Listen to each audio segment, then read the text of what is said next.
तुम्ही सगळे इतक्या मोठ्या संख्येने, म्हणजे मी काही लोकांना भेटले आणि खूप दूरदूरून लोक आलेले आहेत.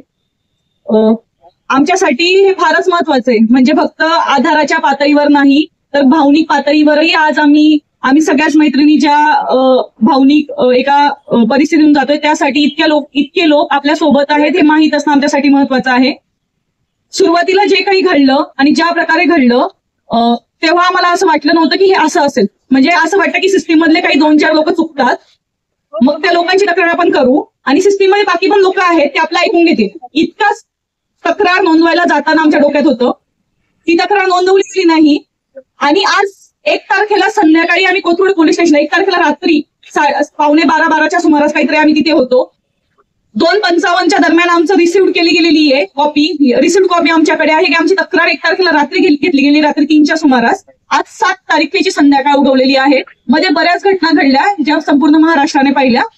कमिशनर ऑफिसला जाणं असो, कमिशनरांना म्हणणं असो की एवढं आमचं FIR नोंदवून घ्यायला सांगा. मध्ये आम्ही बऱ्याच अधिकाऱ्यांशी वेगवेगळ्या टप्प्यावर बोललो त्याच दिवसभरात आणि 2 तारखेला पण दिवसभर. पण साधं मेडिकल करायला इथल्या ऑफिसरने, पोलिसांनी आम्हाला मेडिकल करायला मदत केली नाही. मेडिकलची गरज नाही असं सांगत आले. मेडिकल आम्ही करून आणल्यानंतर काल दिवसभर मीडियामध्ये असं फिरते की ह्यापूर्वी त्यांच्या जाऊन मेडिकल करून आल्या. का करून आल्या त्यांच्या जाऊन मेडिकल?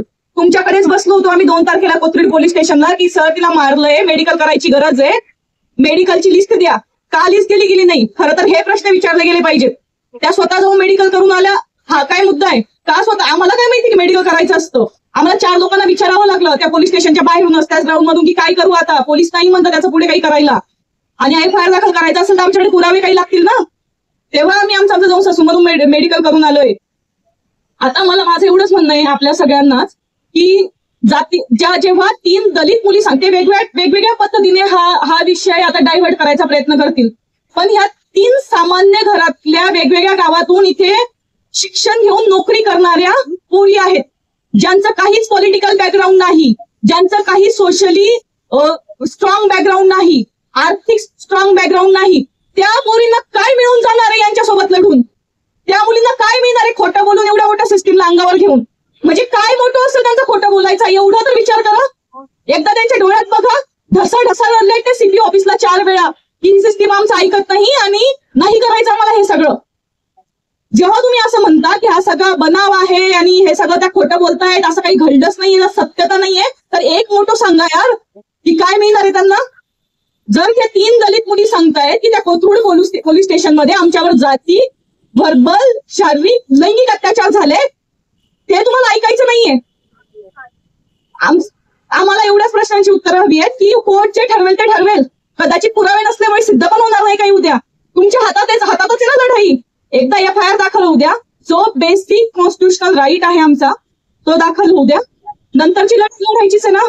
तुम्ही योग्य ठराल किंवा आम्ही योग्य ठरू, पण निदान एवढं म्हणजे काय ही सिस्टीम आहे की एक FIR दाखल करण्यासाठी आम्ही 1 तारखेपासून फिरतोय.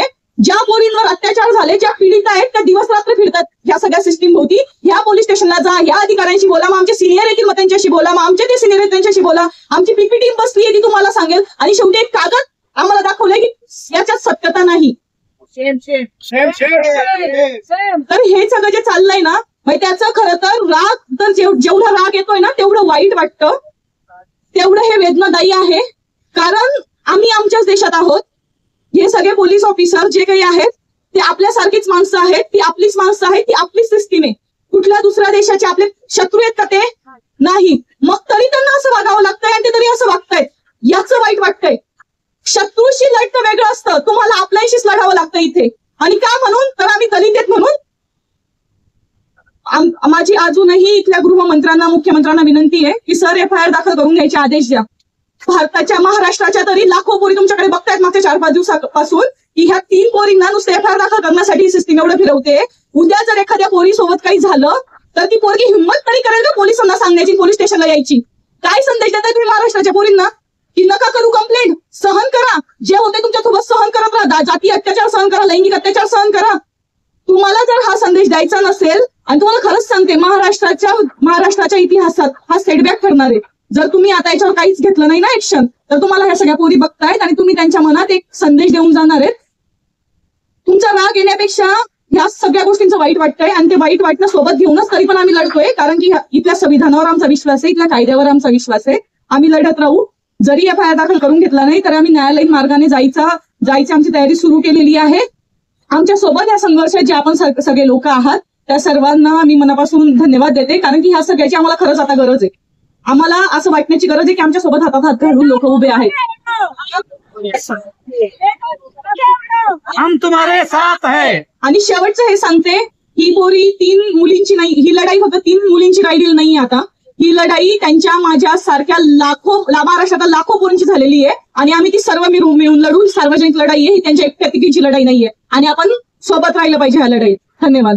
जनशक्ती YouTube चॅनेलला सबस्क्राईब करून बेल आयकॉनवर क्लिक करायला विसरू नका.